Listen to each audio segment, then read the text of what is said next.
السلام علیکم ورحمۃ اللہ وبرکاتہ۔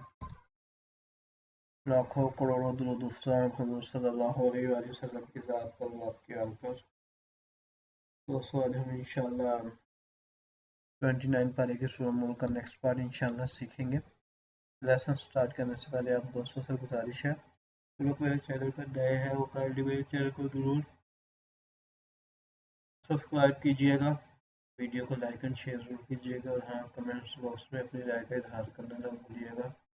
آپ کو میری ویڈیو کیسی لگ رہی ہے؟ بہت شکریہ۔ أعوذ بالله من الشيطان الرجيم، بسم الله الرحمن الرحيم. هو الذي جعل لكم الأرض ذلولا فامشوا في مناكبها وكلوا من رزقه وإليه النشور. أأمنتم من في السماء أن يخسف بكم الأرض فإذا هي تمور، أم أمنتم من في السماء أن يرسل عليكم حاصبا فستعلمون كيف نذير. ولقد كذب الذين من قبلهم فكيف كان نكير. أولم يروا إلى الطير فوقهم صافات ويقبضن ما يمسكهن إلا الرحمن إنه بكل شيء بصير. أمن هذا الذي هو جند لكم ينصركم من دون الرحمن إن الكافرون إلا في غرور. أمن هذا الذي يرزقكم إن أمسك رزقه بل لجوا في عتو ونفور. أفمن يمشي مكبا على وجهه أهدى أمن يمشي سويا على صراط مستقيم.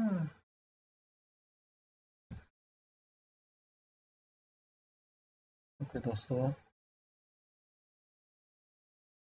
ذلولن پہ اخفا ہو رہا ہے، ذلولن فمشو.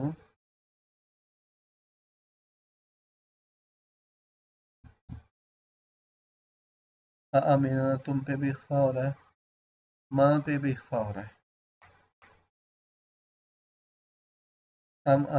تم پہ بھی جو ہے اخفا ہو رہا ہے.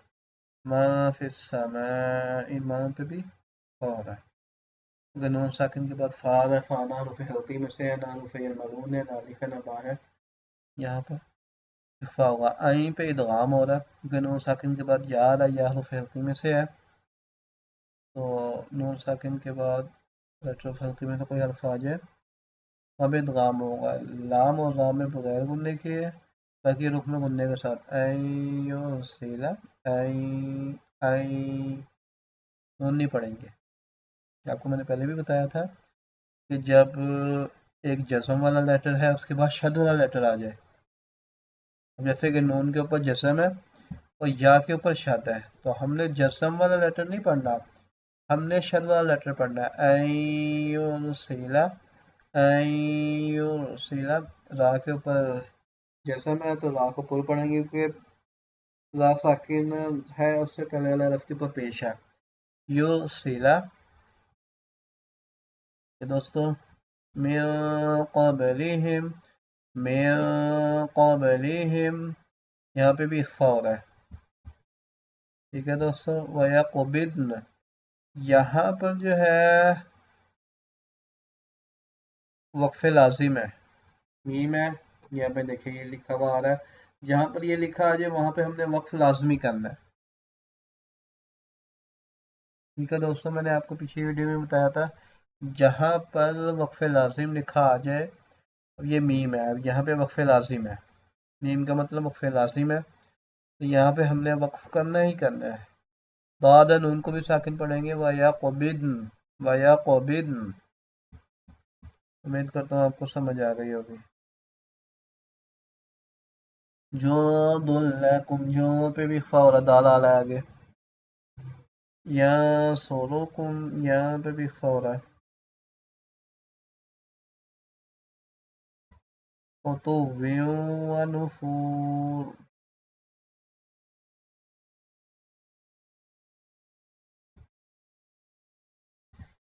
बिस्मिल्लाहिर्रहमानिर्रहीम। هو الذي جعل لكم الأرض ذلولا فامشوا في مناكبها وكلوا من رزقه وإليه النشور. أأمنتم من في السماء أن يخسف بكم الأرض فإذا هي تمور أم أمنتم من في السماء أن يرسل عليكم حاصبا فستعلمون كيف نذير. ولقد كذب الذين من قبلهم فكيف كان نكير. أولم يروا إلى الطير فوقهم صافات ويقبضن ما يمسكهن إلا الرحمن إنه بكل شيء بصير. أمن هذا الذي هو جند لكم ينصركم من دون الرحمن إن الكافرون إلا في غرور. أمن هذا الذي يرزقكم إن أمسك رزقه بل لجوا في عتو ونفور. أفمن يمشي مكبا على وجهه أهدى